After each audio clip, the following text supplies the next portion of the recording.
Y bueno, ya estamos acá de regreso, muy contentas, contentos porque está con nosotros y nosotras Federico Bonazo, escritor y músico.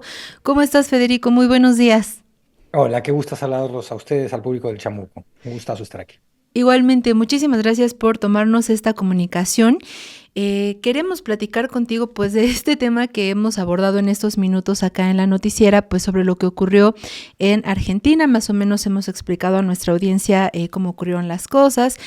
Pero queremos, si tú nos podrías ahondar en qué consecuencias tendrá o ves tú, prevés tú que ocurran después de esto, es decir, no solo políticas si eventualmente se decide o no que se lleve a juicio a Milei, sino sobre todo sociales, mediáticas también, que tú eres un gran observador de estas narrativas mediáticas. Si nos puedes contar un poco de esto, ¿qué prevés que ocurra en Argentina en estos momentos después de esto que ocurrió el fin de semana? Linda pregunta porque no parece tan fácil siempre que viene un escándalo de este tipo, que sin duda ha desatado la principal crisis política a la que se enfrenta el gobierno de Milei desde que asumió. No necesariamente el impacto de las primeras horas que promete una sacudida sobre la imagen de estos líderes farsantes que la ultraderecha le ofrece al mundo. Y lo de farsantes no es solamente una manifestación de un estado de ánimo o una arbitrariedad mía, sino que podemos explicar muy bien por qué son farsantes y estafadores, como acaba de quedar comprobado con todo este affair de la criptomoneda Libra. No necesariamente digo esta primera conmoción resulta luego en el deterioro que uno podría anticipar si se situara en otras épocas políticas donde, bueno, el prestigio de los políticos y de los dirigentes y de los funcionarios tenía que estar asentado en cierta realidad, digamos.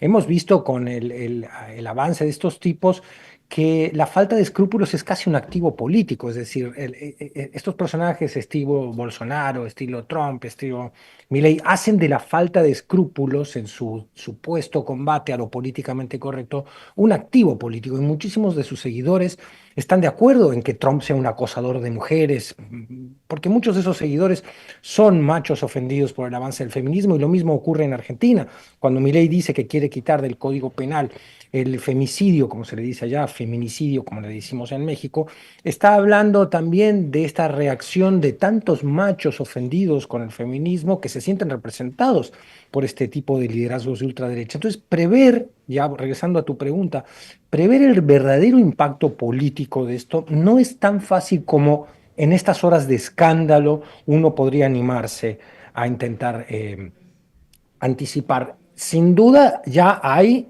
dos medidas que son concretamente estudiables y que tenemos que dar seguimiento. Una es que ya hay una denuncia penal. Milei podría haber incurrido en cinco, por lo menos, delitos penales.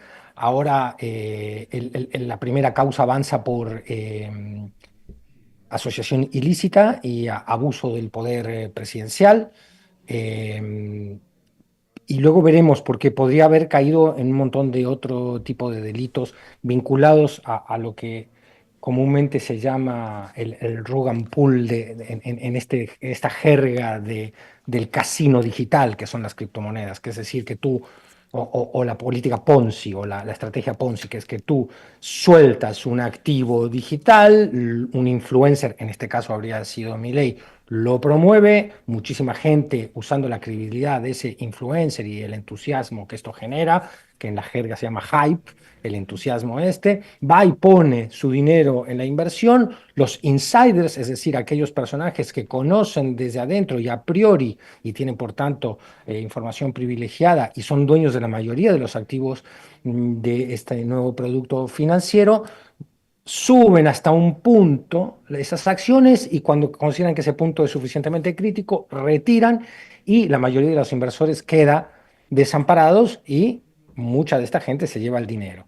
Bueno, cuando suceden este tipo de estafas, se cometen delitos fiscales también y Milei estaría siendo perseguido ya o en todo caso indiciado, mejor palabra, indiciado ante la jueza Servini de Cubría, que es todo un personaje en sí, eh, por esa causa. Y luego, el otro impacto que no podemos cuantificar tanto es sobre la credibilidad de Milei, porque ha dañado a su propia base. tantos de los inversionistas que le creyeron pertenecen al movimiento de la libertad avanza y deben sentirse muy traicionados y muy mal en estos momentos, aunque va a operar, con esto cierro esta primera intervención, aunque va a operar, por supuesto, el contrarrelato de Milei y de todos sus colaboradores y socios.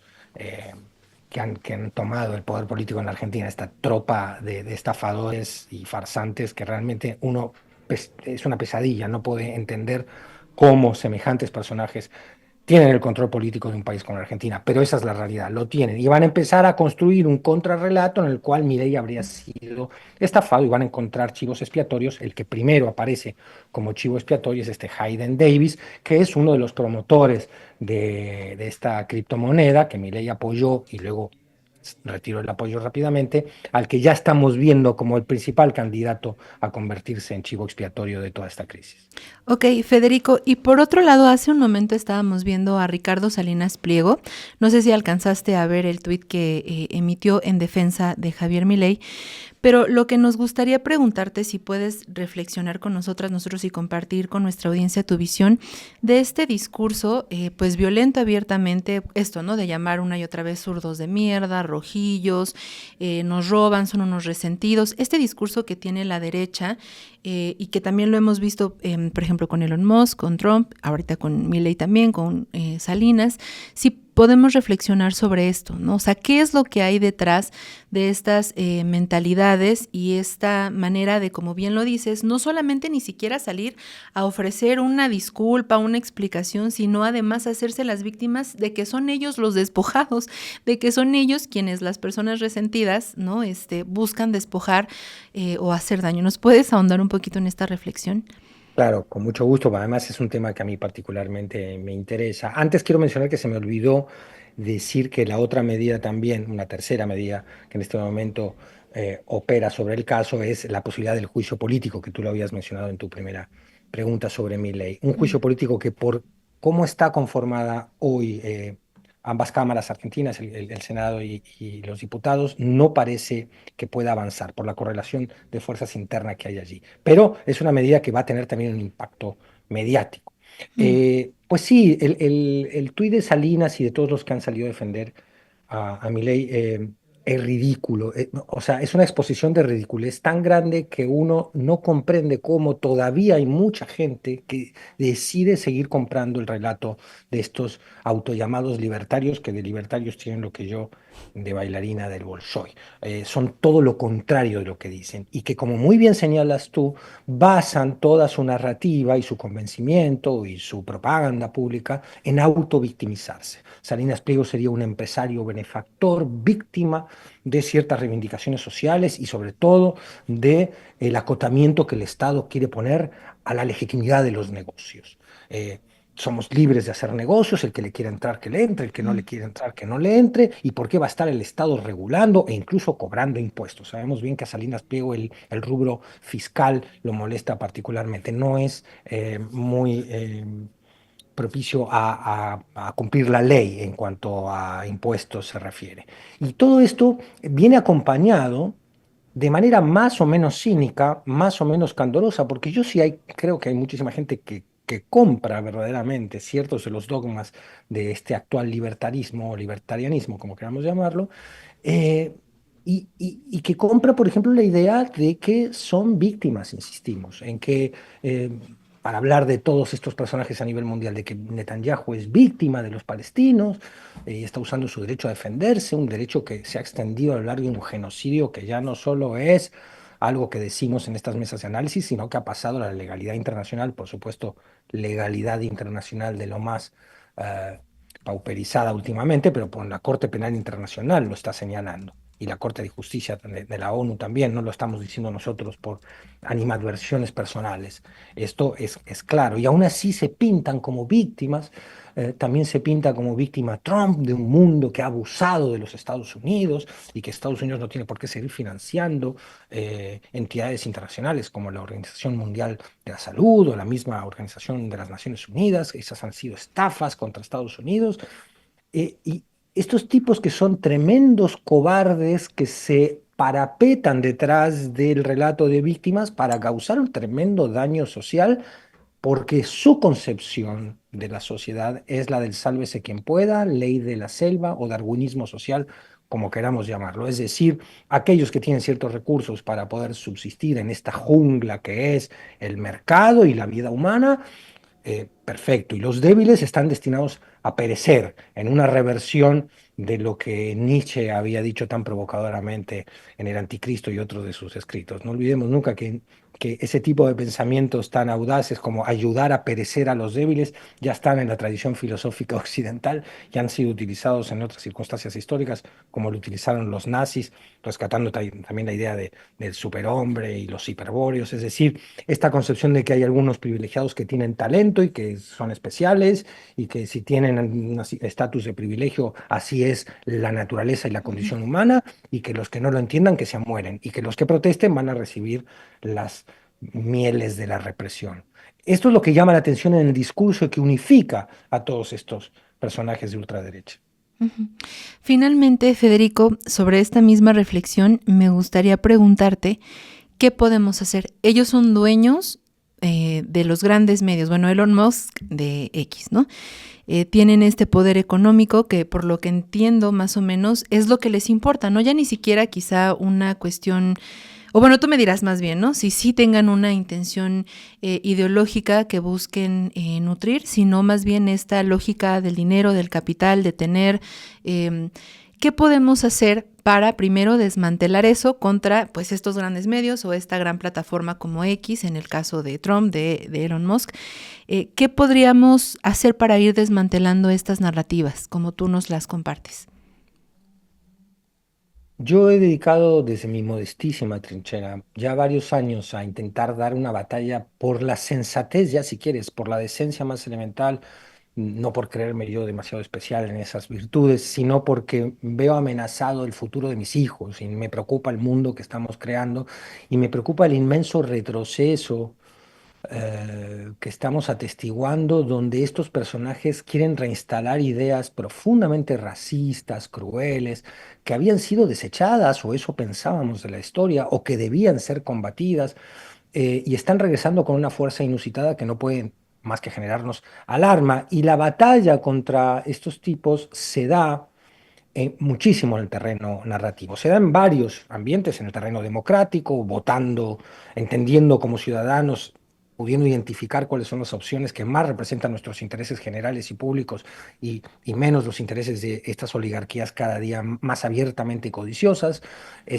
Ahora, ¿cómo nos entrenamos como ciudadanos? Bueno, respetando muchísimos espacios como este, donde estamos conversando ahora, lo que llamamos el periodismo independiente, que con independiente no nos referimos a que no tenga posiciones ideológicas, sino a que no dependa de que lo que el capital quiere que comuniquen, que dependan siempre, por más que tengan posiciones políticas abiertas, dependan siempre de un respeto esencial a la evidencia, que sería la máxima del periodismo. Si cuando el periodismo deja de ser respetuoso con la evidencia, pierde su razón de ser. Y ese mismo respeto a la evidencia es un gran argumento y es una gran arma contra el avance de estas narrativas de la ultraderecha, porque fíjate tú lo que ha producido la comunicación a través de nuestros celulares y las redes sociales de lo que ha sido el genocidio en Gaza.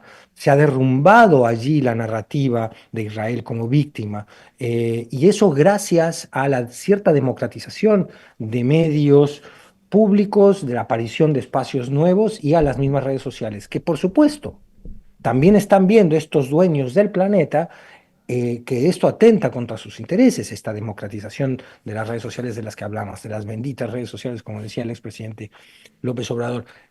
Y por eso van a ir por ellas, y por eso Musk compró Twitter, y por eso tenemos que estar todo el tiempo en una carrera contra los montajes de estos tipos, de esta ideología y de esta propuesta política, inventando espacios ciudadanos democráticos donde podamos defendernos. Propongo yo nunca cayendo ni en la manipulación, ni en la posverdad, ni en todas las herramientas discursivas que ellos utilizan, porque en el momento en que las usemos nos vamos a convertir para muchísima audiencia en aquello mismo que estábamos intentando combatir.